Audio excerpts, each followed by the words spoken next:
tumbuhan dicipta hari Nabi Muhammad penyempurna kebutuhan manusia. Dua, musim semi, musim yang menyejukkan, menenteramkan, senang semua orang. Syariat Nabi Muhammad menenteramkan, menyejukkan semua orang. Tiga, musim semi, musim pertengahan, tidak panas, tidak dingin, tak terlalu ekstrim panas, tak terlalu ekstrim dingin. Agama pertengahan, semua orang merasa nyaman ikut dengan syariat Nabi Muhammad. Yang keempat, Allah ingin bulan Rabiul Awal menjadi istimewa, menjadi mulia sebab lahirnya Nabi Muhammad sallallahu alaihi wasallam.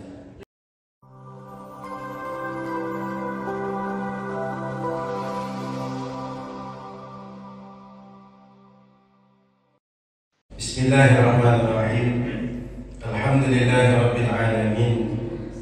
Wa bihi nasta'inu ala umuri dunya waddin. Asyhadu an la ilaha illallah wahdahu wa asyhadu anna Muhammadan abduhu wa rasuluhu sallallahu alaihi wasallam. Qala subhanaka la ilma lana illa ma 'allamtana innaka antal alimul hakim.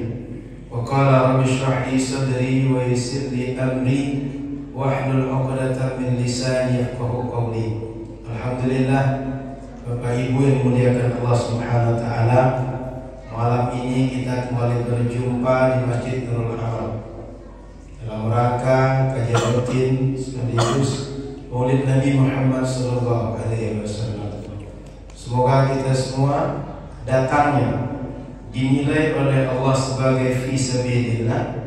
Setiap langkah kita menjadi pahala, menggugurkan dosa, meninggikan derajat, dan menjadi keberkahan bagi kita semua. Salawat teriring salam pada Rasulullah sallallahu alaihi wasallam. Mudah-mudahan di akhirat nanti kita semua duduk berkumpul bersama Rasulullah sallallahu alaihi wasallam dan orang-orang yang mencintai Rasul dan dicintai oleh Rasulullah sallallahu alaihi wasallam. Amin ya rabbal alamin.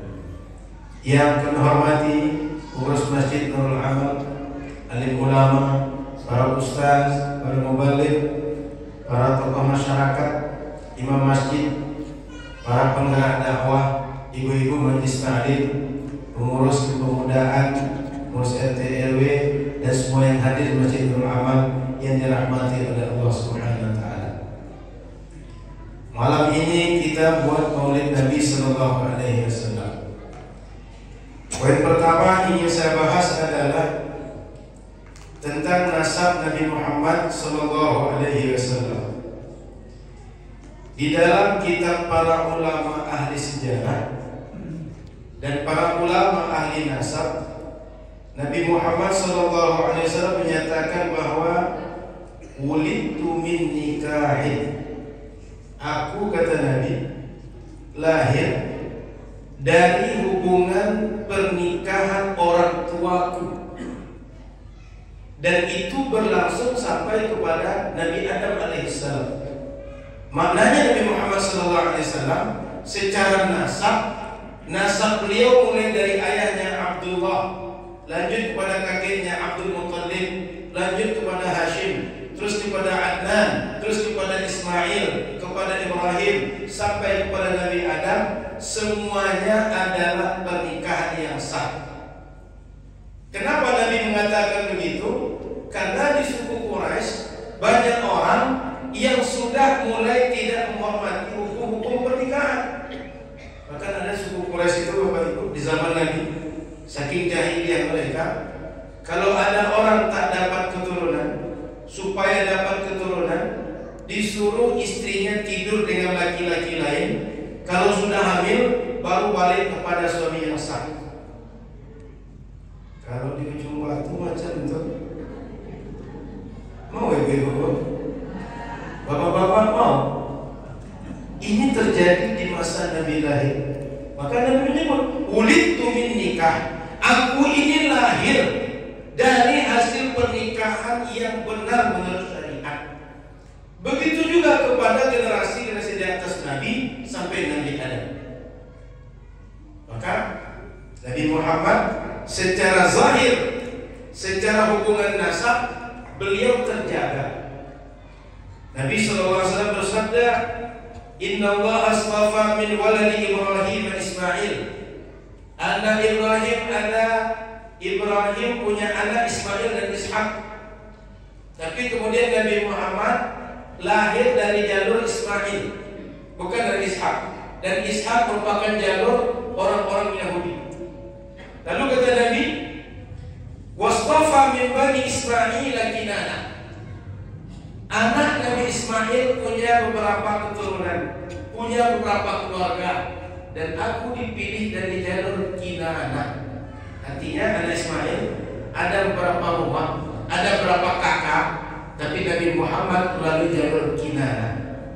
Wastafa min bani Kinana Quraisyan. Dari bani Kinana tadi dipilih jalur nasab Nabi suku Quraisy. Jadi Nabi Muhammad suku Quraisy. Wastafa min bani Quraisyin bani Hashim. Dan dari suku Quraisy jalur nasab Nabi Muhammad dipilih dari bani Hashim.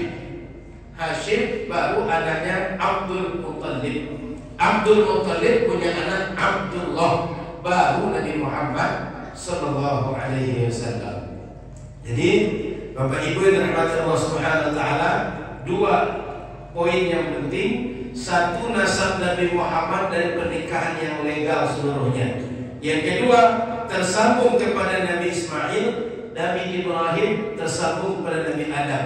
Poin ketiga, Nabi Muhammad nasabnya juga terjamin secara akidah. Kata Al-Quran surat Asy-Syu'ara ayat 219, wa taqallubuka fis sajidin. Muhammad, engkau turun-temurun nasab engkau, kata orang sekarang DNA engkau, dari orang-orang yang mereka semuanya ahli sujud. Jadi ayah Nabi naik ke atas, terus ke atas sampai Nabi Ismail dari Ibrahim, semuanya ahli sujud, semuanya orang yang bertauhid, semuanya orang yang mengikut agama. Maka Nabi Muhammad digaransi oleh Al-Quran bahwa akidah keturunan beliau akidah yang benar. Dan secara nasab beliau adalah nasabnya terjaga dengan pernikahan yang sah menurut syariat. Karena Bapak Ibu, Nabi Muhammad akan jadi ikutan, akan jadi imam. Mesti dia terbaik di antara kaumnya. Kalau seandainya ada celah, ada cacat, ada aib, orang tuanya ada yang berzina atau di atasnya ada yang berzina, ini menjadi pintu masuk bagi musuh untuk mencela Nabi, untuk mencoreng nama baik Nabi, untuk menghantam Nabi dengan berbagai isu, lalu membuat fitnah dengan Nabi Sallallahu Alaihi Wasallam. Maka Nabi Muhammad dari segi nasab, zahir dan batin terjaga. Maka saya ulang kembali, kalau ada yang mengatakan orang tua Nabi Muhammad masuk neraka, terbantahkan dengan penjelasan ayat dan hadis tadi, dan terbantahkan dengan surat Al-Isra ayat 15, wa ma kunna mu'adzibina hatta nab'atsa rasula. Kami tidak memutus seorang nabi kepada suatu kaum, dan kaum itu belum menerima seorang nabi kecuali kaum tersebut apabila sudah datang kepada mereka Rasul dan ingkar, baru kami azab mereka. Tapi jika datang Rasul, belum datang Rasul, mereka ingkar, kami tidak akan azab mereka. Karena orang tidak tahu, orang yang tidak paham apa yang syariat mesti diikuti, lalu dia ingkar, lalu dia tidak patuh, itu wajar. Tapi kalau orang tahu, kemudian dia ingkar, orang tahu, lalu dia durhaka, wajar dihukum, diazab oleh Allah. Makanya kata Al-Quran, kami tidak akan mengazab suatu kaum sampai diutus orang Rasul kepada mereka. Nabi Muhammad jadi Rasul usia 40. Emaknya sudah meninggal waktu Nabi usia 6 tahun. Ayahnya meninggal, Nabi belum lahir. Bapak Ibu dirahmati Allah Subhanahu wa taala, Nabi yatim piatu itu bukan kekurangan. Kalau bagi kita kekurangan, tapi Nabi yatim piatu justru kekuatan. Itu justru membuktikan bahwa Nabi syariatnya datang dari wahyu, datang dari Allah. Andai kata Nabi punya ayah, punya datuk, punya emak, dan Nabi bisa berdiskusi, bisa belajar dengan mereka, apa kata orang-orang yang Muslim Islam? Agama Muhammad didapat dari ajaran emak dia, ajaran bapak dia, ajaran datuk dia. Datuk dia yang ngasih tahu kepada dia, datuk dia yang menanamkan kepada dia ajaran. Maka Nabi tidak punya ayah dan ibu sejak kecil, itu kekuatan. Termasuk Nabi SAW dibesarkan oleh pamannya Abu Talib. Abu Talib Muslim atau tidak? Yang kita tahu sampai dia wafat dia tidak Islam. Kalau ada orang mengatakan bahwa Muhammad belajar kepada Abu Talib, ini tidak masuk akal. Kenapa? Kalau Abu Talib sama Islam dengan Muhammad, wajar belajar dengan Abu Talib. Tapi Abu Talib tidak Islam, maka tidak masuk akal Muhammad diajar oleh orang yang berbeda agama dengannya.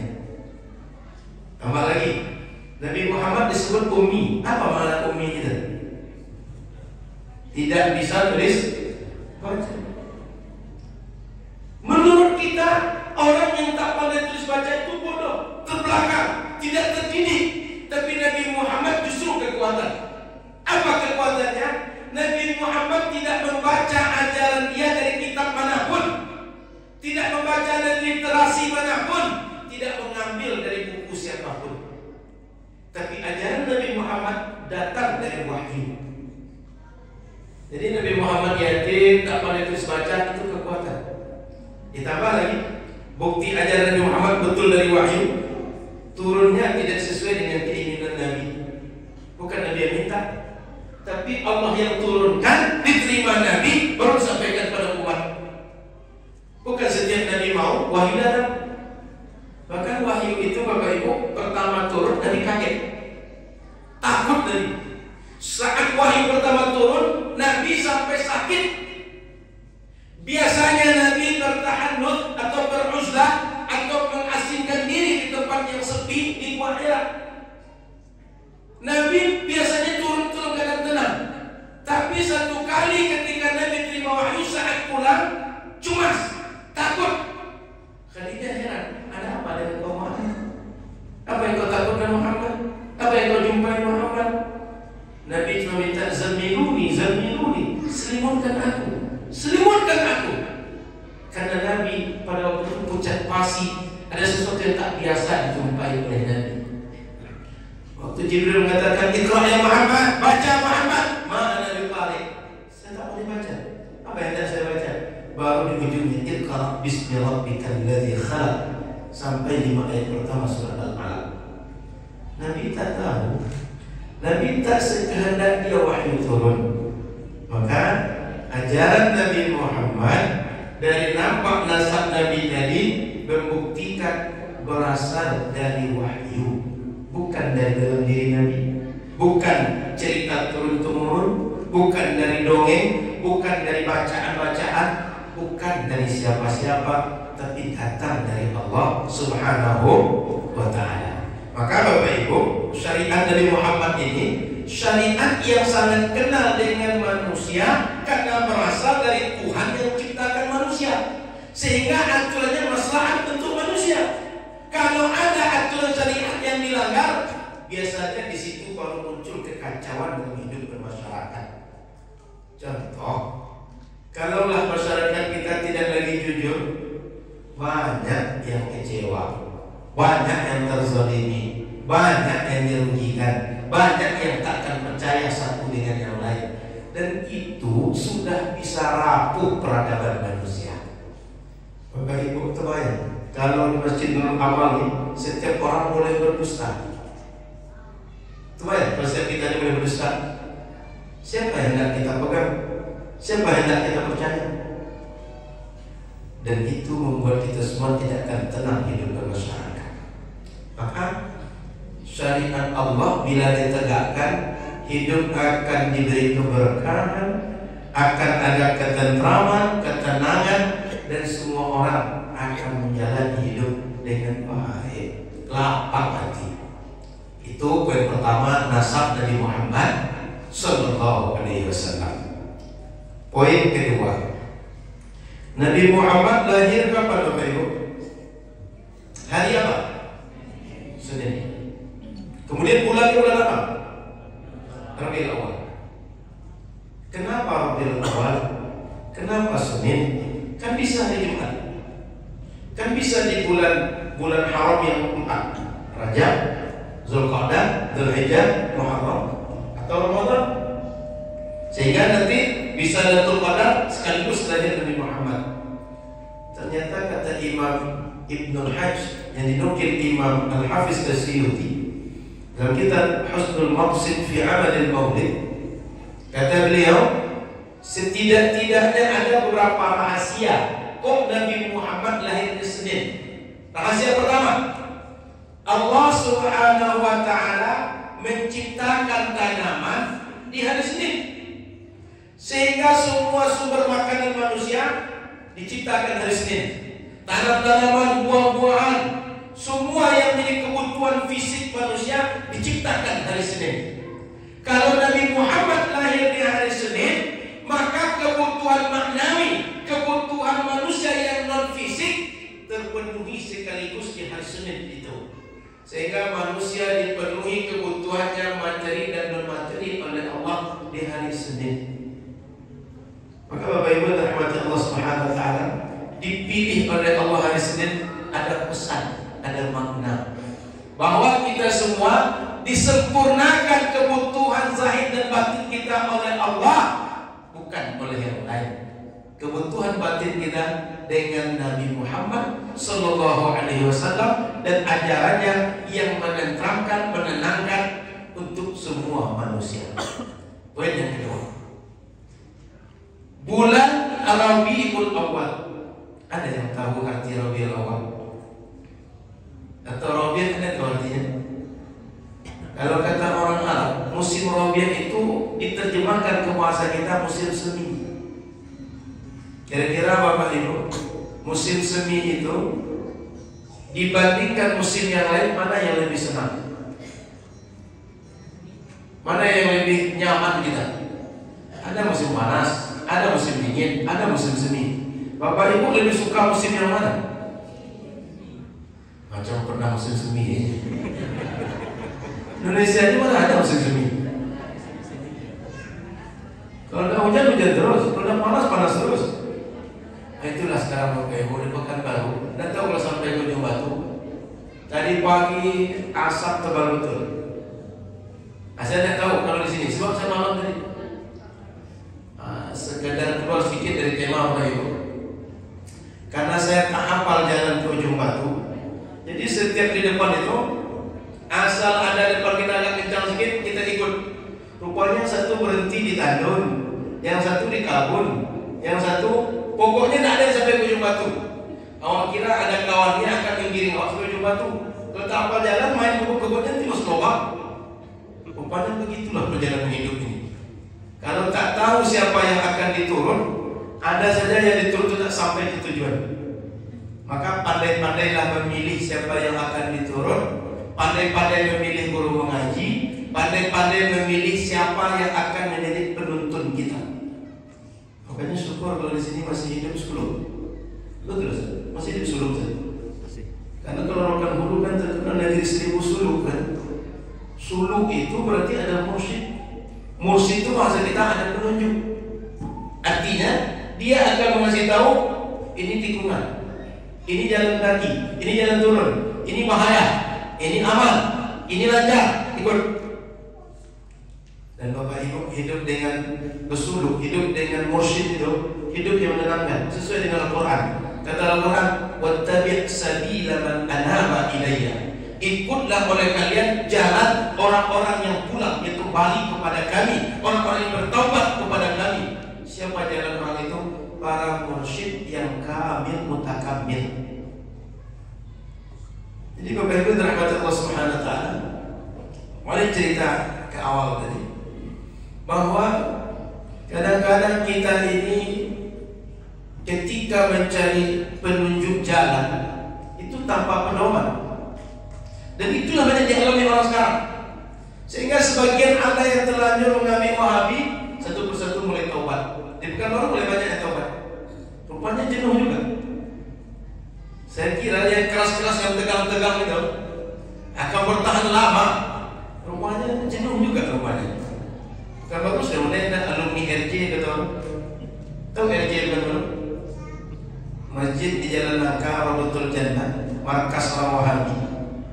Kalau Bapak Ibu tahu SKA, terus ke bawah arah Nangka, dekat Global Bangunan, sebelah kiri. Itu markas orang Wahabi itu kan baru. Itu udah mulai satu persatu taubat juga. Saya pernah mendapati masyarakat ini dulu tasawuf itu kalau telunjuk dan bergerak banyak itu macam tak sesuai sholat kita dengan sunnah. Pernah Bapak Ibu merasakan itu? Ragu bahwa sesuai sholat atau tidak, benar atau tidak? Tapi sekarang justru bergerak pun orang takut lagi. Dan jangan orang gerak-gerak itu saya pernah merasakan. Di Pekanbaru saya pernah menengok macam itu. Dan banyak orang mengadu macam itu. Sudah itu yang kedua. Dulu sholat di masjid yang ada kuburan alergi betul. Yang kasihan kalau orang Riau pergi ke Sumbar. Kenapa? Di Sumbar hampir tiap masjid ada kuburan. Betul. Maka kalau jalan dari Pekanbaru lewat kapal terus ke Pembo, kalau menunggu masjid tak ada kuburannya, mungkin tak sholat. Akhirnya bingung juga. Tak sholat, habis waktu. Kalau sholat ada kuburan, apalah cerita lagi. Tak sholat di masjid, kenapa tak di masjid? Masjid ada. Bingung sholat. Bapak Ibu kalau dihadapkan, kalau tak di masjid, masjid ada. Kalau sholat masjid ada kuburan. Kalau sholat di masjid ada kuburan, sholat tak sah. Waktu dah mau habis, apa Bapak Ibu lakukan? Sholat di masjid ada kuburan atau tidak? Atau sholatnya tak di masjid? Apa kira-kira pilihannya? 3. Dulu orang bingung dengan itu. Sekarang dan mulai tak pula berpikir macam itu lagi. Maka Bapak Ibu rahmat Allah SWT, saya balik kepada kenapa Nabi Muhammad lahir lebih awal tadi. Musim semi, musim yang paling indah, musim yang paling menyejukkan. Maka ini isyarat syariat Nabi Muhammad suka semua jiwa orang untuk mengikutinya. Senang, sejuk, tentram, nyaman kalau orang ikut syariat Nabi Muhammad. Makanya di bulan Rabiul Awwal. Sudah kok? Apa tadi? Mengisyaratkan syariat Nabi Muhammad, menenteramkan setiap orang. Yang ketiga, Rabiul Awwal itu musim pertengahan antara panas dengan dingin. Tidak terlalu panas, tak terlalu dingin. Ini mengajarkan syariat Nabi Muhammad, syariat pertengahan, moderat, tidak terlalu keras, tak terlalu lunak, tak terlalu mengkungkung, tak terlalu membebaskan. Maka orang-orang kalau dia berpikir dengan objektif, dia dengan jujur, akan mudah hatinya untuk memeluk agama Nabi Muhammad Sallallahu Alaihi Wasallam. Tapi kalau kita ditutup oleh hawa nafsu, tidak akan mau mengikut agama Nabi Muhammad. Kenapa? Karena ada tuntutan-tuntutan ibadah yang tak suka diri kita untuk menjalankan. Sholat subuh itu ringan apa berat? 2 rakaat cuma bangunnya berat. Sholatnya 2 rakaat paling sedikit jumlahnya. Di antara 5 sholat subuh paling sedikit. Cuma bangunnya itu, bangunnya susah. Kira-kira menurut amal ini kalau dibandingkan jemaah maghrib dengan subuh mana banyak? Karena maghrib waktu senang, tapi subuh membuka selimut jadi berat. Apalagi ngambil wudu, berjalan pula ke masjid. Sampai di masjid, lampu gelap, jalan gelap. Usah ke masjid ini. Maka Bapak Ibu rahmati Allah Subhanahu Wa Taala, syariat Nabi Muhammad syariat yang pertengahan, semua orang nyaman, semua orang mau mengikutinya. Kalau dia tidak mengikuti hawa nafsu. 4. Kenapa tidak Lailatul Qadar? Kenapa tidak Ramadan? Kenapa tidak nisfu Sya'ban? Kenapa tidak bulan-bulan haram? Agar bulan Rabiul Awal muncul, unggul, bercahaya,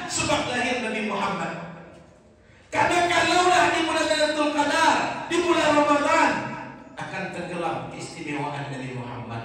Orang akan fokus dengan Ramadannya, bulan turun Al-Quran. Orang akan fokus Lailatul Qadarnya. Orang akan fokus dengan nisfu Sya'bannya. Orang akan fokus dengan bulan-bulan Arabnya. Tapi ketika Rabiul Awal, tak ada yang istimewa selain Nabi Muhammad sallallahu alaihi wasallam. Sehingga Rabiul Awal dihidupkan sepanjang bulan. Ustaz, di sini ada maulid 30 hari, Ustaz. 30 malam. Tidak ada ya. Kalau di Pekanbaru ada maulid 30 malam. Sejak awal bulan Rabiul Awal sampai akhir tiap malam buat maulid. Itu memang kebiasaan Ahmad. Saya kemarin ke Medan juga dibuat seperti itu. Sebagian tempat kabarnya di Palembang itu ada buat maulid 40 hari. Sejak malam pertama Rabiul Awal tambah 10 hari setelah Rabiul Awal. Kabarnya di Aceh orang maulid itu sampai 3 bulan. Di Betawi kabarnya sepanjang tahun. Jadi Rabiul Awal itu menjadi heboh, menjadi meriah, menjadi disebut, menjadi banyak kegiatan sebab kelahiran Nabi Muhammad sallallahu alaihi wasallam. Sehingga keutamaannya berasal dari sebab lahir Nabi Muhammad sallallahu alaihi wasallam. Sudah paham Bapak Ibu rahasia hari Senin dan Rabiul Awal? Ada 4 tadi. 1, apa tadi pertama? Tumbuhan dicipta hari Nabi Muhammad, penyempurna kebutuhan manusia. 2, musim semi, musim yang menyejukkan, menenteramkan, senang semua orang. Syariat Nabi Muhammad menenteramkan, menyejukkan semua orang. 3, musim semi, musim pertengahan. Tidak panas, tidak dingin, tak terlalu ekstrim panas, tak terlalu ekstrim dingin. Agama pertengahan, semua orang merasa nyaman ikut dengan syariat Nabi Muhammad. Yang keempat, Allah ingin bulan Rabiul Awal menjadi istimewa, menjadi mulia sebab lahirnya Nabi Muhammad sallallahu alaihi wasallam. Lihat apa lebih kan? Pada apa yang penting, Ustaz, kalau ditanya orang nanti macam jawabnya, pokoknya ada apa kata Ustaz tadi? Apa dalam apa itu? Banyak mana dalam apa tadi? Pokoknya ada hikmah di balik hari Senin. Dah, poin kedua, kenapa di hari Senin? Poin ketiga, Bapak Ibu yang dirahmati Allah Subhanahu wa taala. Di sini ada yang mulai baca Barzanji. Tidak Pak, tapi semuanya tahu Barzanji. Bapak Ibu tahu Barzanji? Kalau anak-anak akikah, tidak tahu. Di sini masih diamalkan Pak? Akikah masih. Di berbagai tempat sejak dahulu di Melayu dan di Arab sana, itu setiap anak akikah, anak khitanan, orang menikah, maulid atau acara-acara besar lainnya yang dibaca maulid Barzanji itu. Maulid Barzanji isinya di dalamnya, kalaulah kita paham, itu sejarah hidup Nabi, akhlak Nabi, keistimewaan Nabi, mukjizat Nabi, tentang keluarga Nabi, tentang berbagai hal terkait Nabi sallallahu alaihi wasallam. Kalau kita paham, saat didendangkan, saat dibacakan, itu bisa menangis orang mendengar Barzanji. Bisa terharu berlinang air mata saat mendengar Barzanji atau membaca Barzanji. Lalu ada beberapa orang atau beberapa kelompok yang mengisukan, kalian kalau baca Barzanji atau baca buku maulid selain Barzanji, contoh Situ Duror, atau baca Burdah Imam Busiri, atau baca buku-buku maulid yang lain, kalian berlebih-lebihan kepada Nabi, kultus individu kepada Nabi.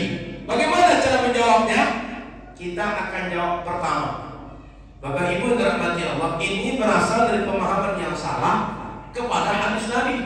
Ada hadis Nabi, la tatruni kama tratin nasara Isa bin Maryam. Kalian jangan puji aku seperti orang Nasrani puji Isa bin Maryam. Pertanyaan saya, orang Nasrani ketika memuji Isa, memperlakukan Nabi Isa, memandang Nabi Isa, Nabi Isa itu bagi mereka apa? Apa Bapak Ibu? Anak Tuhan. Bahkan ada yang mengatakan bukan anak Tuhan Pak, tapi representasi Roh Kudus pada diri Isa. Betul? Saya tanya, umat Nabi Muhammad katakan memuji dengan buku-buku maulid, atau dengan katakan nyanyi-nyanyi yang kita nyanyikan dengan rebana itu, nyanyi nasyiddkah namanya, atau qasidahkah namanya, atau buat syair yang lain namanya. Adakah umat Nabi Muhammad yang memuji Nabi Muhammad seperti Isa dipuji oleh orang Nasrani? Ada? Nah ada. Nah ada Pak. Setebal apapun buku maulid yang pernah dikarang, setinggi apapun pujian kepada Nabi Muhammad, tidak akan mengatakan Nabi Muhammad anak Tuhan atau perwujudan Tuhan dalam diri Muhammad. Tidak akan mengatakan itu. Betul? Itu bisa diuji Pak, bisa dipraktekkan dan bisa dicari faktanya. Kapan orang maulid dengarkan, lalu putar kasetnya atau videonya, tengok bukunya, cari penafsirannya. Tidak ada umat Nabi Muhammad seperti itu. Sehingga bila dihukumkan yang terjadi pada orang Nasrani kepada umat Nabi Muhammad, menghukumkan yang tak sama. Boleh dihukumkan? Nah boleh. Kenapa? Tak sama kejadian. Dalam bahasa usul fikih, qiyas ma'al farid, perbandingan yang tak setara, maka hukum tak boleh disamakan. Kalau dia sama, boleh hukum disamakan. Ini tak sama, maka hukumnya tak boleh disamakan. Kemudian Bapak Ibu dirahmati Allah Subhanahu wa taala, kalau kita tengok kata para ulama kita, famablaghul ilmi fihi annahu basyarun wa annahu khairu khalqillahi kullihim. Orang paling tahunya Nabi Muhammad itu manusia, padahal Nabi Muhammad itu afdalul khalqi, sehebat-hebat, seunggul-unggul, semulia-mulia, atau makhluk yang terbaik di antara semua yang Allah ciptakan. Bapak Ibu, semua selain Allah, Allah yang ciptakan. Semua ciptaan itu bila kita bandingkan hebatnya, istimewanya, unggulnya, indahnya, sempurnanya, Nabi Muhammad yang paling sempurna. Oleh karena itu, kalau kita memuji Nabi Muhammad, belum akan sepatut dengan pujian yang patut untuk Nabi Muhammad dibanding yang kita buat untuk pujian kepada Nabi Muhammad.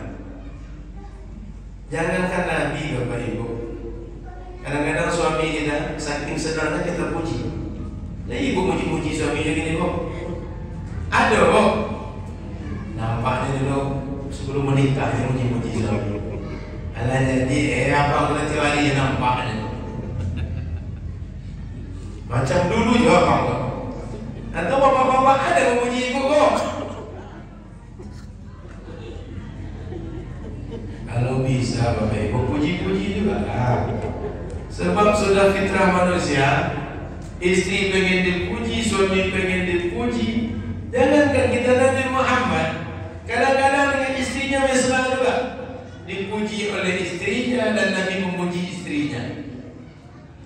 Maka Bapak Ibu yang dirahmati Allah Subhanahu wa taala, kalau kita memuji orang yang kita anggap patut kita puji, apakah kekasih, apakah guru, apakah orang tua, hiperbola kata orang bahasa Indonesia, sangat-sangat berlebihan daripada kita memuji dia. Kita cari apa perumpamaan paling tinggi, paling indah, paling bagus menurut kita. Itu orang biasa. Itu mak kita, bapak kita, suami kita, istri kita, guru kita. Nabi Muhammad lebih dari semua itu.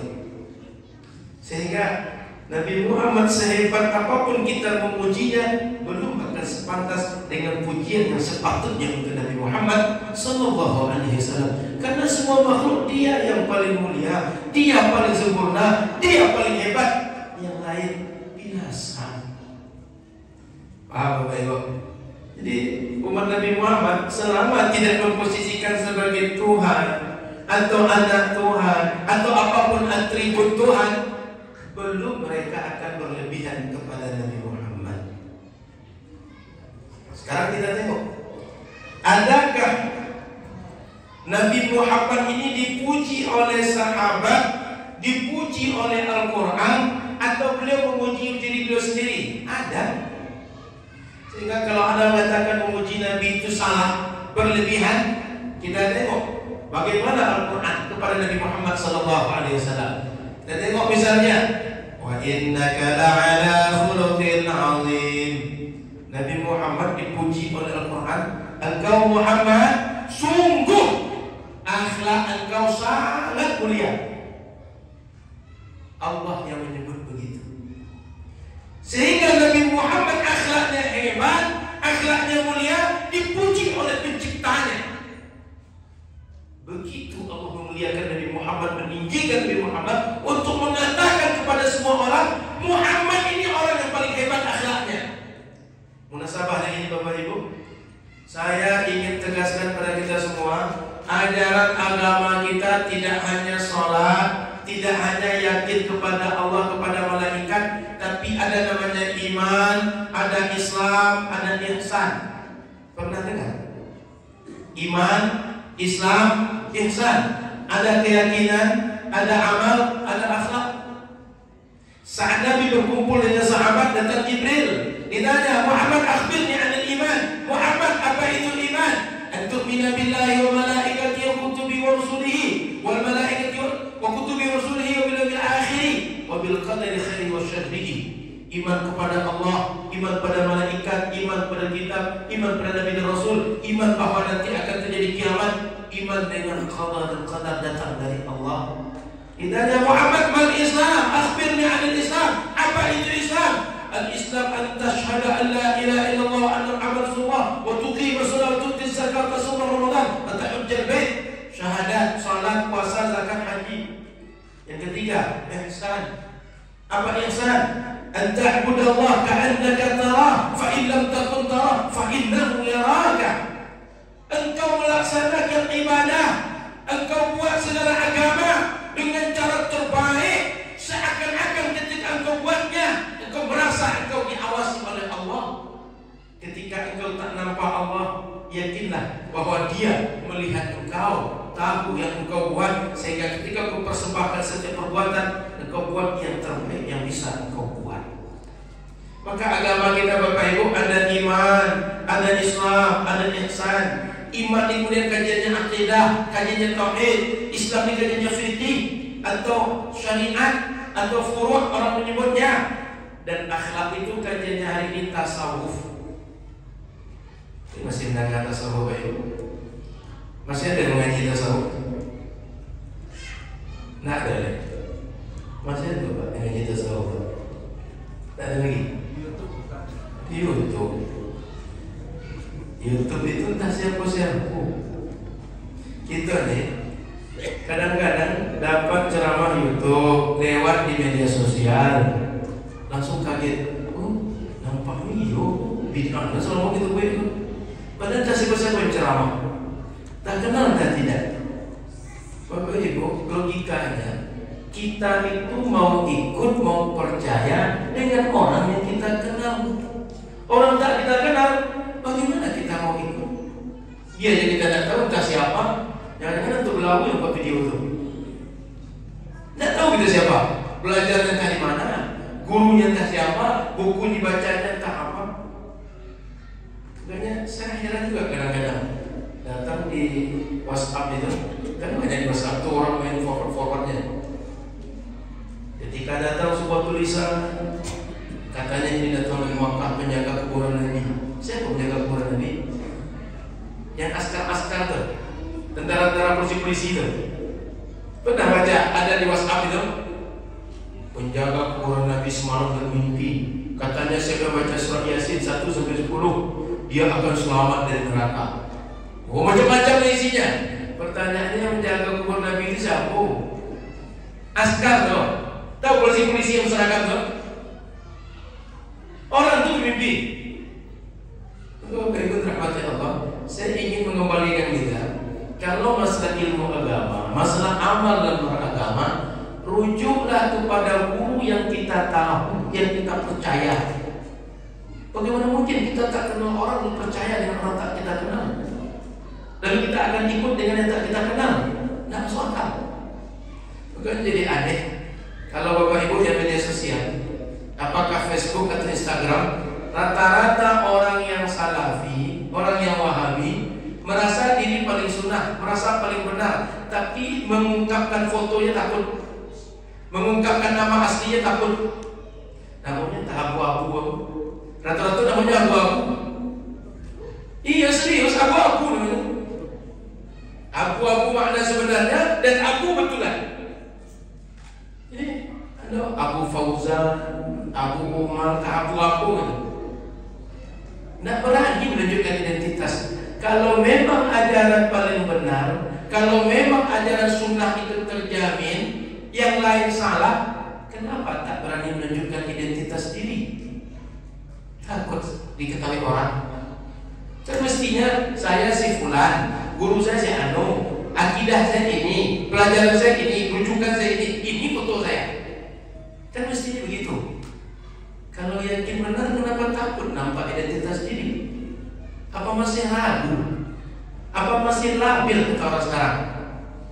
Maka Bapak Ibu yang dirahmati Allah SWT, saya balik. Ajaran Islam ini ada iman, ada Islam, ada tasawuf. Tasawuf itu apakah dia Arab? Bukan. Tasawuf itu apakah isinya bid'ah dan khurafat? Bukan. Kenapa kita ikut tasawuf? Minimal 5 alasan. Minimal 1. Tasawuf itu Bapak Ibu dirahmati Allah Subhanahu wa taala, satu di antara rukun atau ajaran pokok Islam yang 3 tadi. Iman, Islam, ihsan. Sehingga tasawuf itu kata para ulama ahli tasawuf ajarannya wahyu, bukan dibuat oleh manusia, tapi datang langsung dari wahyu. 1. 2. Tasawuf, apa yang dikaji di tasawuf?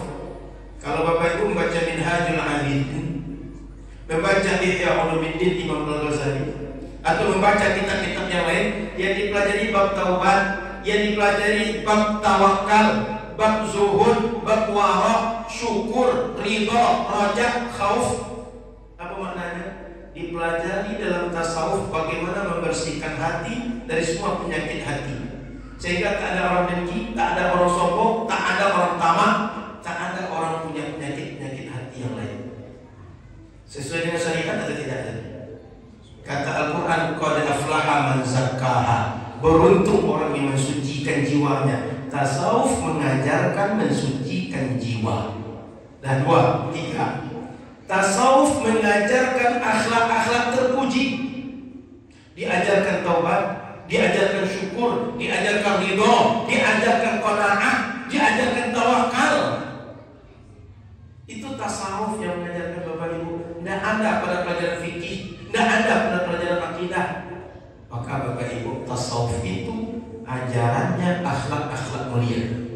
4. Tasawuf itu perbuatan sahabat Nabi, para tabi'in dan ulama salafus saleh. Habis baterai, habis pengajian, suruh pulang nampaknya.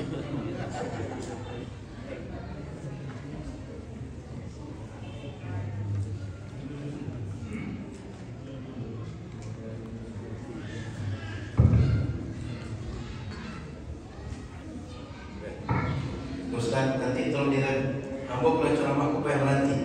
Soalnya agak tinggi sedikit pengen mencari kata. Jadi, apa balik? Tasawuf itu perbuatan sahabat, perbuatan para tabi'in dan ulama salafus saleh.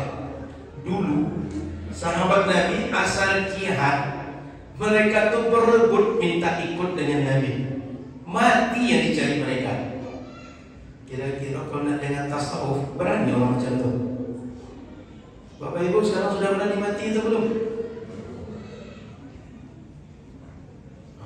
Berani mati tapi banyak mana so.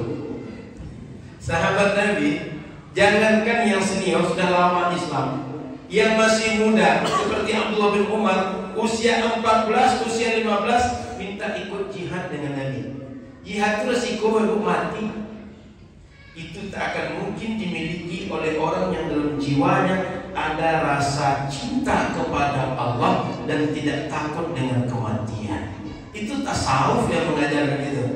Tengok sahabat Abu Bakar, saat Nabi mengajak, mari bersedekah untuk perang, Datanglah sahabat memberikan apa mereka punya. Kata Umar, selama ini aku kalau beramal pasti kalah dengan Abu Bakar. Abu Bakar selalu unggul daripada aku. Sekarang aku ingin kalahkan Abu Bakar. Dibawalah harta banyak-banyak untuk bersedekah. Kata Nabi, banyak ini Umar. Alhamdulillah Nabi, aku ingin mengalahkan Abu Bakar. Selama ini kalah aku beramal oleh Abu Bakar. Ditanya Nabi, mana tarakta li ahlik, apa kau tinggalkan rumah keluarga engkau? Aku masih ada sebanyak ini Nabi. Maknanya Umar memberikan setengah daripada harta dia. Karena sebagian dibawa, sebagian tinggal. Yang diberikan sama dengan yang tinggal. Tak lama sudah itu datanglah Abu Bakar. Abu Bakar bawa harta banyak sekali. Ditanya oleh Rasul, "Mada tarakta li ahlik?" Apa kau tinggalkan untuk keluarga kau? Allah wa Rasuluh, keyakinan kepada Allah, keyakinan kepada Rasul. Artinya semua harta dibawa ke sini. Apa kata Umar? Ya tidak bisa aku mengalahkan amal Abu Bakar. Kira-kira yang bisa bersedekah macam itu siapa yang mengajarkan? Akhlak apa yang seperti itu? Di tasawuf dapatnya Bapak Ibu. Qanaah dan tawakal di tasawuf dapatnya. Itu yang dimiliki oleh Abu Bakar.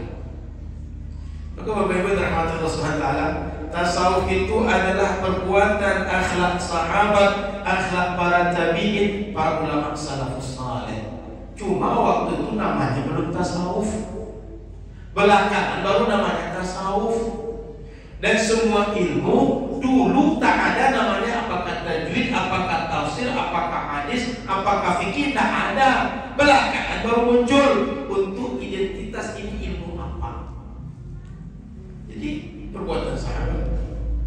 Yang kelima, orang bertasawuf mereka bersama mursyid. Saya sudah singgung tadi. Bersama mursyid berarti ada yang selalu menunjuki jalan. Dia tidak seorang diri dan tak mengasingkan diri, tapi dia berjamaah dan ada imam yang akan diikut.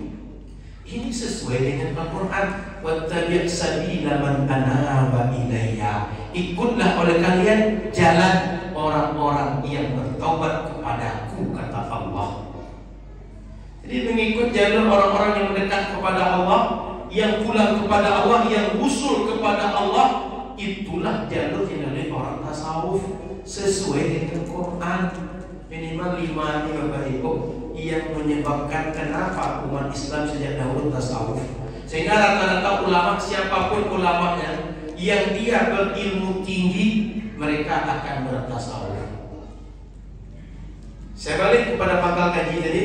Nabi Muhammad dipuji oleh Al-Quran. Akhlak engkau Muhammad, akhlak yang hebat, luar biasa. Agung akhlak engkau Muhammad, sempurna akhlak engkau Muhammad. Allah puji Nabi Muhammad. Sehingga memuji Nabi Muhammad itu tak salah. Bahkan Al-Quran menegur para sahabat, kalian kalau bicara dengan Nabi jangan keras-keras, jangan teriak-teriak. Jangan panggil Nabi macam kalian panggil sesama kalian. Hormat kepada Nabi, muliakan Nabi. Ini adalah pujian kepada Nabi, menempatkan Nabi pada posisi yang tinggi. Quran sudah membuat Bapak Ibu. Sehingga kalau Anda katakan tak boleh muji Nabi sehingga nanti berbeda-beda muji Nabi, tidak. Quran sudah mencontohkan. Kita tengok lagi sahabat memuji Nabi. Kata sahabat Hasan bin Sabit, kata beliau, fa'amsa sirajan mustaniran wa hadiya yaluhu kama la'a as-saqilul muhannadu fa'anzarna nara wa bashara jannah wa 'allamana al-islam falillahi nahmadu. Kata sahabat Hasan bin Thabit, Nabi Muhammad ini telah meminta ampun cahaya yang dibawanya. Dia pelita terang yang diikut semua orang, kemudian mengingatkan manusia sehingga mereka tahu bagaimana mereka bisa masuk surga, mengingatkan manusia sehingga mereka takut masuk neraka.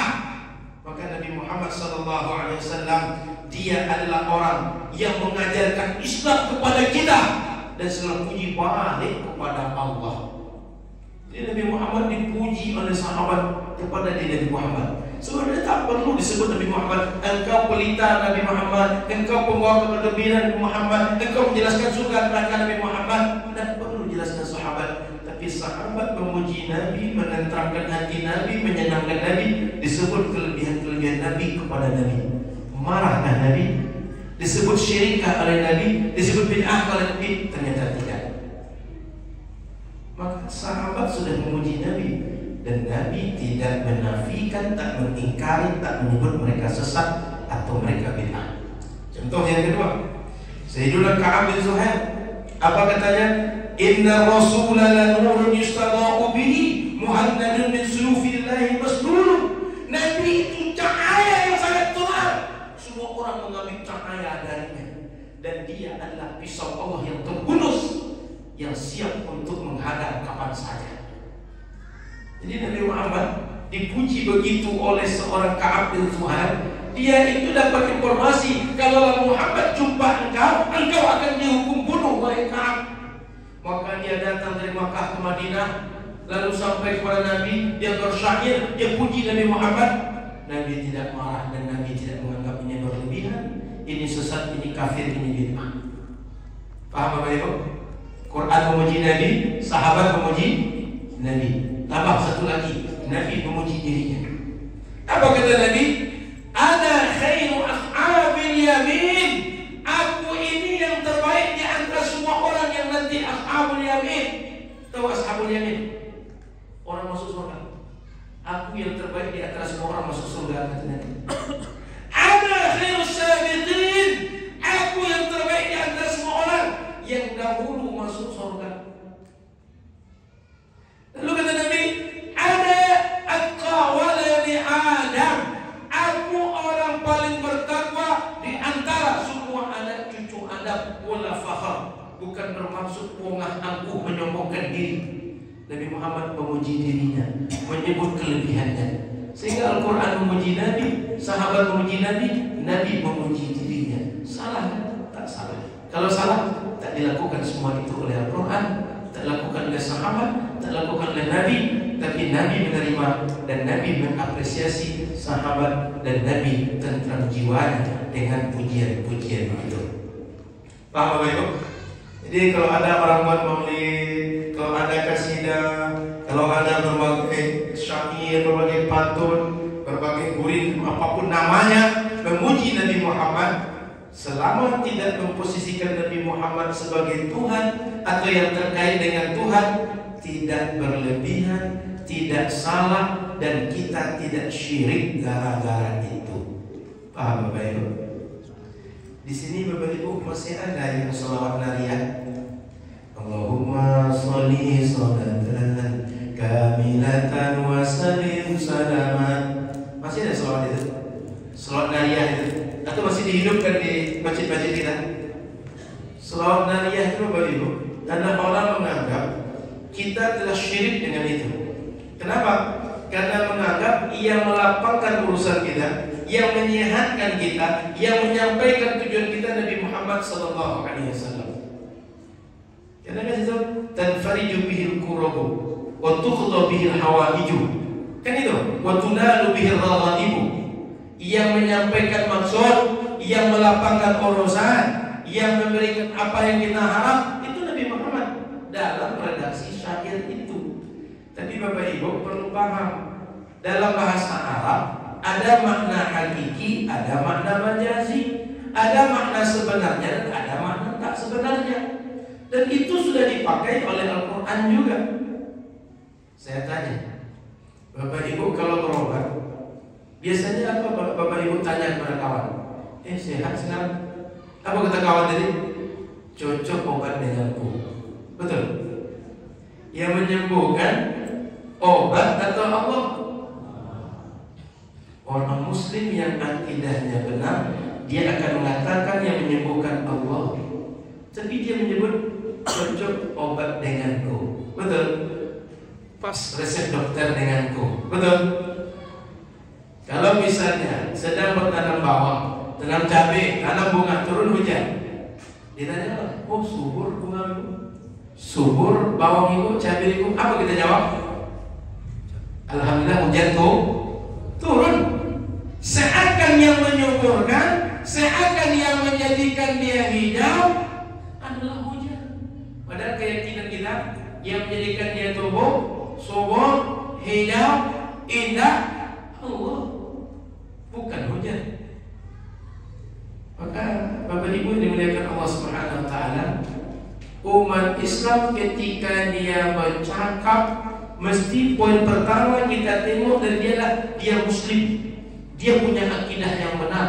Sehingga cakap dia, kalau seandainya secara tersurat salah, secara tersurat tidak tepat, pahami dia ini Muslim, akidahnya benar, maka dia tidak akan bercakap yang bertentangan dengan akidah dia. Sehingga meskipun dia mengatakan obat cocok dengan aku, hujan turun menjadikan bunga dia subur, dia tak akan mengatakan hakiki yang sesungguhnya menyembuhkan, yang menyembuhkan adalah hujan, bukan, tapi Allah yang menyembuhkan. Paham Bapak Ibu? Maka umat Islam mesti kita pandang pertama dia berakidah yang benar. Dah, tadi tentang pujian kepada Rasul. Ada berapa poinnya? Pertama dasar Nabi. Yang kedua tadi apa tadi yang kedua? Rahasia Nabi lahir hari Senin. Yang ketiga tentang belum pulang lagi. Memuji Nabi Muhammad. Memuji Nabi Muhammad. Poin yang keempat, ada orang menganggap kalian itu kalau maulid Nabi, selawat kepada Nabi, mengkaji tentang Nabi, itu hanya bulan Rabiul Awal. Bulan lain tidak. Dugaan itu salah. Itu satu. Yang kedua, kalau ada yang menganggap kalau kalian hanya maulid Nabi, hanya memuji Nabi di bulan Rabiul Awal, itu bid'ah. Apa maknanya? Jika kita mengkhususkan waktu hanya untuk ibadah di waktu tertentu, itu bid'ah. Aduh, kodis kita. Jadi kalau hanya karena kita di waktu tertentu mengkhususkan ibadah dia bid'ah, Bapak Ibu perlu tahu Nabi Muhammad setiap hari Sabtu ke Masjid Kuba. Pernah dengar itu? Kan bisa saja Nabi Muhammad datang ke Kuba hari Jumat, bisa saja Nabi Muhammad datang hari Senin, tapi Nabi Muhammad sebut saya datang ke Masjid Kuba setiap hari Sabtu. Yang kedua, ada sahabat Nabi asal sholat setelah Allahallin amin, apa yang dia baca? Qul huwallahu ahad. Setiap sholat qul huwallahu ahad, setiap rakaat qul huwallahu ahad. Kalau jamaah Nurul Amal apa dibaca ayatnya? Sama-sama Ustaz. Kena qul huwallahu ahad, qul ya ayyuhal kafirun, kena qul a'udzu bil falaq, atau wal asri, atau inna a'tainakal kautsar. Iya. Ada sahabat Nabi setiap rakaat baca qul huwallahu ahad. Sahabat mengadu, yang lain mengadu kepada Nabi. Nabi si fulan tuh setiap rakaat baca qul huwallahu ahad. Dipanggil Nabi, fulan, betulkah engkau setiap rakaat baca qul huwallahu ahad? Iya Nabi. Kenapa kau baca qul huwallahu ahad? Saya suka dengan itu Nabi. Anta ma'aman akbata, engkau nanti bersama dengan yang engkau cinta. Nabi tak menyebut dia bid'ah, Nabi tak menyebut dia salah, Nabi tak menyebut engkau berlebihan. Sehingga kalau ada orang mengkhususkan waktu tertentu melaksanakan ibadah di antara semua waktu yang dibolehkan, itu tidak bid'ah Bapak Ibu. Ada lagi sahabat Nabi Abu Hurairah, katanya saya tak akan tidur kecuali setiap hari sudah berzikir 12.000. Itu bayar Bapak Ibu, menyebut Allah 12.000 sehari. Allah. Itu kalau sekarang tak pakai tasbih tak akan bisa menghitung 12.000 itu. Sahabat Nabi Abu Hurairah 12.000 sehari. Dan masih banyak contoh-contoh lain bahwa dalam syariat ini ada hari, ada tempat, ada waktu yang dikhususkan untuk ibadah. Dan itu semua mengkhususkan itu tak bermakna bid'ah. Sehingga kalau ada Bapak Ibu mengaji Yasin setiap malam Jumat, boleh atau tidak? Atau mengaji Yasin setiap Ahad malam saja, boleh atau tidak? Boleh. Kenapa pula? Baca dari Senin boleh, baca dari Selasa boleh, pas hari Ahad malam tak boleh. Jadi bid'ah. Kan aneh. Di sini setiap Ahad malam, setiap Ahad malam. Asal setiap Ahad malam Masjid Nurul Amal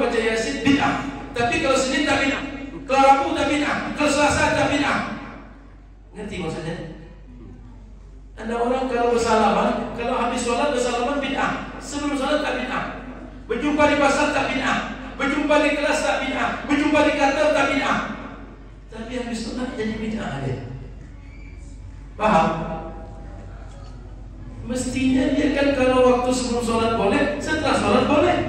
Berjumpa di pasar boleh, di kendaraan boleh, berjumpa di jalan boleh, berjumpa di ladang boleh, di masjid setelah sholat pun boleh. Kalaulah kita berpikir sedikit Bapak Ibu, kenapa umat Islam India habis sholat dia bersalaman? Coba kita renung sedikit saja. Sebelum sholat kalau datang ke masjid mau bersalaman. Ada mengejar tahiyatul masjid, ada mengejar qobliyah, ada mengejar supaya dia tidak masuk, ada mengejar wudhu dulu. Tergesa-gesa kalau bersalaman. Tapi kalau habis sholat, berdoa sudah, sholat sunnah sudah, sholat wajib sudah, berzikir sudah. Apa kerja lagi? Tinggal pulang. Karena tak ada lagi kerja setelah itu buat sunnah yang lain. Bersalaman, berjumpa dengan saudara. Kata Nabi, ma yaltaqiyan muslimani, tidaklah berjumpa dua orang muslim, summa yatasaffahan, kemudian mereka berjabat tangan, kecuali Allah ampunkan dosa mereka sebelum mereka melepaskan kedua tangan mereka dan mereka berpisah dari majlis mereka bersalaman. Jadi bersalaman itu baik. Kalau Bapak Ibu ada orang berjumpa dengan kita, yang satu asal jumpa Ustaz, dia senyum aja. Yang satu kalau jumpa Ustaz, dia bersalaman. Atau jumpa dengan aku, Pak, dari jauh. Yang satu, Pak, Assalamualaikum Pak, katanya. Apa kabar Pak? Alamakan alun, katanya. Mana kira-kira antara dua tadi, yang sekedar menegur, yang satu lagi bersalaman, yang merasa kita lebih dekat. Mana lebih dekat? Kamu salah. Maka bersalam itu bagian dari sunnah Nabi. Jika sebelum sholat boleh, di luar masjid boleh, setelah sholat boleh dibuat. Kan aneh. Kalau sebelum sholat dia tak bid'ah, setelah sholat jadi bid'ah. Paham maksud saya? Paham nalar saya? Maka Bapak Ibu, ketika kita mengkhususkan baca maulid, membaca sirah Nabi, mengkaji tentang Nabi di Rabiul Awal, ini bukan bid'ah dan tidak tercela dalam agama. Paham? Saya lanjut dengan tanya jawab. Silakan Bapak Ibu kalau bertanya, boleh langsung dengan mic. Kalau tak bisa dengan mic atau tak pede, boleh dengan tulisan atau titip dengan kawan. Oh, ini surat atas cinta tak bertanya. Surat dari ibu. Panjang. 3 langsung. 1 tapi 3 pertanyaan. Ustaz, ini dari Jamaah Nurul Amal. Saya mau tanya Ustaz. Kata guru-guru besar, dianjurkan membaca tahlil 100 kali habis sholat fardu. Jadi karena saya mengejar baca tahlil itu, saya mendahului imam berzikir. Apakah dibolehkan? Oh, jadi supaya dapat zikir 100, sehingga ketika berzikir subhanallah, alhamdulillah, Allahu akbar, diburu lebih cepat daripada imam subhanallah. Begitu maksudnya? Iya kan? Jadi Bapak Ibu, poin pertama, berzikir setelah sholat, istighfar setelah sholat, berdoa setelah sholat, sunnah hukumnya. Paham? Sunnah hukumnya. Dan dikerjakan secara individu, secara berjamaah, kedua-duanya boleh. Artinya kita ikut imam kita atau buat sendiri boleh. Kenapa lah sejak dahulu kita ini dibuat berzikirnya bersama? Karena kita ini tak semuanya alim, tak semuanya santri, tak semuanya belajar pakai kitab kuning. Sehingga kalau ada orang baru pandai sholat, baru ke masjid, kalau habis sholat jika tak mendengar imam, dia tak tahu nak baca apa. Maka imam dia baca-bacanya keras, sehingga makmum kalau mendengar terus bacaan imam, dia hafal bacaan imam, dia pandai pula berzikir. Maka oleh karena itu, kalau ada ibu macam ini atau bapak macam ini, dia berzikir seorang, sehingga subhanallah sendiri, alhamdulillah sendiri, Allahu akbar sendiri, la ilaha illallah 100 kali sendiri, boleh. Tak masalah. Berdoa bersama tak wajib, juga tak haram, tapi boleh berdoa bersama, boleh berzikir bersama. Dia tak wajib, dia tak haram. Maka kalau ibu tidak bersama dengan imam, atau mendahului imam, atau belakang dengan imam, boleh. Tak membatalkan, tak berdosa, dan tidak ada konsekuensi yang menyebabkan ibadah kita rusak. Paham ini? Poin yang kedua, sedang kita sholat berjamaah, baru separuh sholat berjalan, tahu-tahu kita kebelet pipis atau sesak kentut. Emang tuh perjuangan tuh, menahan tuh perjuangan tuh. Kadang-kadang sampai merah pada buku. Bolehkah ditahan? Namanya orang tua, Ustaz. Oh, rupanya sudah agak tua yang bertanya nih. Kalau yang muda berarti sudah terlalu cepat perjalanan badan, terpaksa badan. Namanya sudah tua, Ustaz. Bolehkah ditahan sampai sholat selesai? Bapak Ibu, menahan rasa ingin buang air, apalagi sebelum sholat itu makruh. Dalam sholat sebenarnya tak perlu ditahan. Kalau terasa buang air, pengen buang air, bagus dikeluarkan daripada Bapak Ibu sholat tapi tak khusyuk. Ini tak khusyuk orang sholat. Dikit-dikit menggerutu, panjang betul lah ayat baca imam ini. Awak dah menahan di depan ayat gitu. Dah kencong-kencong gitu dan menahannya. Dah sak-sak nafas lah. Jadi itu baca lah. Ini imam aminnya panjang betul. Kalau doanya panjang betul maka disebutnya. Padahal imam itu biasa. Macam dia tak terasa kentut dari itu. Biasa aja imam dong. Cuma karena perasaan kita menahan kentut nak pipis jadi panjang betul terasa imam. Saran saya jangan ditahan. Lepas saja, batalkan, pergi keluar, ambil wudu. Setelah wudu balik lagi. Dapat berjamaah dengan imam, alhamdulillah. Kalau tak dapat, mungkin dapat jamaah yang baru. Tapi setidaknya Bapak Ibu sudah datang di awal, dapat pahala berjamaah. Kan berjamaah tadi kan? Dapat pahala berjamaah. Jangankan kita sudah berjamaah, orang baru niat baik dalam Islam, Allah sudah catat pahala untuk dia. Apalagi dia sudah buat baik. Sehingga saran saya, jangan ditahan. Kalau ditahan makruh ditahan itu. Ada beberapa hal, kalau sebelum sholat terasa bagi kita, sebaiknya jangan didahulukan sholat dari beberapa hal ini. Satu, menahan rasa buang air, baik depan atau belakang. Dua, menahan lapar. Kalau lapar perut kita, baik makan dulu. Apalagi makan sudah depan. Dan nampak benar, dendengnya sudah nampak, anyang sudah nampak. Pokoknya semua yang becek jadi kita nak nampak makan ke depan. Oh, takkan khusyuk orang makan kalau sholat tu. Maka kalau perut lapar, makanan ada atau tak ada, dan tak khusyuk sholat kita menahan lapar, makan dulu. Tiga, ngantuk. Mungkin di antara kita semalam begadang, anak susah tidur, atau ada yang security, atau ada shift kerjanya semalam, sehingga malam tak bisa tidur karena bertugas. Saat sholat subuh berat mata dia. Kalau bisa tidur sebentar penghilang kantuk, tidur sebentar baru sholat. Tapi kalau ditahan, khawatir ketika sholat kita tak khusyuk gara-gara menahan rasa-rasa seperti itu. Paham Bapak Ibu? Jadi sebaiknya lepas saja, segera batalkan, ambil wudhu baru, balik kepada jamaah, atau nanti mudah-mudahan dapat jamaah yang baru. Tak dapat pun sholat jamaah sudah dapat pahala berjamaah kita. Cuma begini, jika kita di saf awal, saat keluar ke belakang, jangan sampai kita menggeser orang, apalagi beralih dada orang dari arah kiblat. Sholat itu mesti menghadap kiblat. Patokan orang menghadap kiblat, dadanya menghadap ke kiblat. Sehingga kalau kita mundur, jangan terlalu digeser badan orang, apalagi didorong orang. Pelan-pelan mundur ke belakang, baru ke tempat kita berwudu. Paham maksud saya? Kan kita menjadi saking cepat kita mundur, sehingga orang tadi badannya terputar oleh kita. Jangan sampai seperti itu. Nanti orang tak menghadap kiblat, batal sholat orang gara-gara kita. Pelan-pelan saja. Kebiasaan ulama dahulu Bapak Ibu, dia kalau batal wudu, dia tutup hidungnya keluar, untuk menunjukkan bahwa dia berhadas dan dia perlu keluar sehingga orang kasih jalan. Jadi Bapak Ibu, banyak hal-hal yang kita buat hari ini adalah tradisi yang diajarkan ulama, dasarnya agama. Contoh, ada yang tahu saku baju ini sebelah mana? Kiri. Rata-rata baju sebelah kiri sakunya, betul? Tahu apa gunanya dulu? Tempat menudah. Serius. Dalam hadis Nabi, menudah tak boleh ke depan, tak boleh ke kanan, tapi ke kiri. Orang dulu tak punya uang kertas macam kita sehingga untuk tempat uang, bukan ini.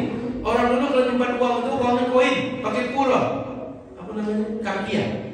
Apa namanya kampia itu? Uncut. Nah, pakai uncut. Pakai uncut. Jadi ini bukan tempat uang punya.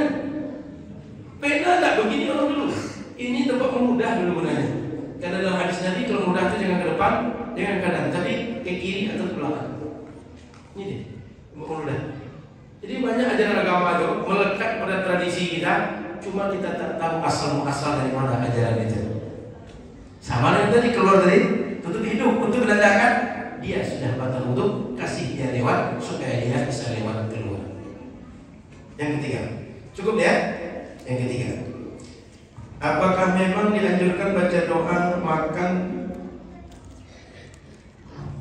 makan di sujud terakhir? Ini saya salah baca atau saya? Ini doa makan ya? Baca doa makan di sujud terakhir. Karena ada ustadz yang menganjurkan pada saya untuk mengamalkannya. Mohon penjelasannya Pak Ustadz. Ustadz, tolong baca Ustadz, ketiga Ustadz. Saya takut salah. Saya baca doa makan. Iya kan? Betul Ustadz? Iya makan. Doa makan. Saya takut salah baca, harus saya pastikan dulu. Betul Ustadz? Doa makan Ustadz? Doa makan tuh. Doa makan katanya. Baca doa makan pada sujud terakhir. Ini macamnya orang habis sholat tuh minta makan langsung. Padahal habis sholat tuh kalau bisa duduk lama-lama, berzikir dulu, baca subhanallah 33, alhamdulillah 33, Allah Akbar 33, sempurna 100 dengan la ilaha illallah wahdahu la syarikalah, lahul mulku wa lahul hamdu, yuhyi wa yumiitu wa ala kulli syai'in qadir. Betul Ustaz? Doa makan kan? Mungkin maksudnya doa pas doa di sujud akhir. Oh baik. Tapi kalau tulis doa makan, kita salah tulis dan saya salah baca. Jadi dianjurkan setelah sholat itu banyak-banyak kita berzikir. Kapan perlu intizarus sholat ba'da sholat, menunggu sholat berikut setelah selesai sholat sebelumnya. Kapan perlu begitu? Bukan dianjurkan segera makan. Kalau doa makan nanti sudah makan gitu. Iya Bapak Ibu, kalau Anda baca subhanallah 33, alhamdulillah 33, Allah Akbar 33, sempurna 100 dengan la ilaha illallah, Allah ampunkan dosa dia meskipun dosa dia sebanyak buih di atas permukaan laut.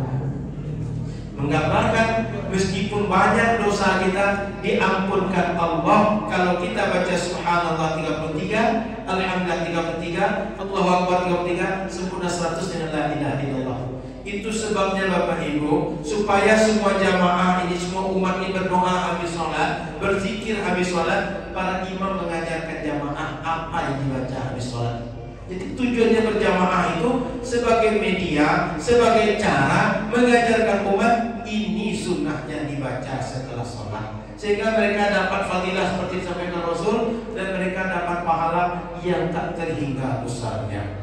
Makanya miris hari ini Bapak Ibu, habis sholat anak-anak kita tak berdoa bersama dengan kita, tak berzikir bersama dengan kita, apalagi dianggap berdoa bersama itu bid'ah. Itu tak benar. Berdoa bersama itu boleh, tapi dan tak wajib juga tidak terlarang, boleh. Kalau kita ajarkan anak kita bermanfaat. Justru kalau saya lah, apa yang saya hafal hari ini kebanyakan hafalan waktu kecil-kecil dahulu, karena sering dibaca, hari ini tak lupa. Saya kalau mengantuk sudah baik-baik tak akan tumpal Fatihah, tak akan salah-salah Fatihah. Kenapa? Sejak kecil setiap rakaat Al-Fatihah dibaca. Di luar sunat sering baca Al-Fatihah. Maka kalau anak-anak kita habis sholat tak kita biasakan zikir, jangan-jangan dia tak tahu apa zikir yang mesti dibaca. Bagaimana urutan zikir? Apa hendaknya sempurna je zikir, tak pandai dia. Ujung-ujungnya 5, 10, 20 tahun akan datang, tak berjumpa bagi kita anak-anak pandai praktek ibadah. Bapak Ibu mau anak Bapak Ibu ke depan mereka ahli zikir? Setelah sholat mereka masih berzikir? Mau? Atau mau setelah sholat itu mereka langsung pulang? Langsung main HP? Semua hari ini ada orang habis sholat dia main HP. Ada pula orang kata dia kalau doa bersama bid'ah, keluar dia sampai luar mau rokok, mencemooh orang di dalam. Pertanyaan saya, mana lebih bid'ah, mau daripada berdoa habis sholat? Paham pertanyaan saya? Mana lebih bid'ah setelah sholat mau menggunjing orang, merokok dibanding berdoa bersama habis sholat? Nah, Jadi harapan saya Bapak Ibu, nah balik pertanyaan tadi, di sujud dalam sholat kata Allah, aqrabu ma yakunu bainal abdi wa rabbih wa huwa sajidun. Kata Nabi, orang kalau dia sujud, dia dalam kondisi sangat dekat dengan Allah, maka perbanyaklah doa. Sehingga boleh Bapak Ibu perbanyak doa ketika sujud. Ketika itu Bapak Ibu minta kebaikan dunia dan akhirat, boleh. Banyak-banyak berdoa saat sujud, boleh. Sujud pertama, sujud terakhir sama saja. Setiap sujud banyak berdoa, silakan. Boleh. Termasuk doa makan pun boleh. Doa mau tidur pun boleh. Kan betul kan? Bukan saya salah baca ya Ustaz.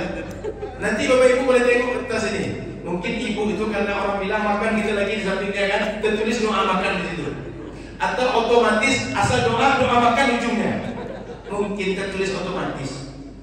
Tapi poinnya, berdoa saat sujud itu adalah waktu terbaik berdoa.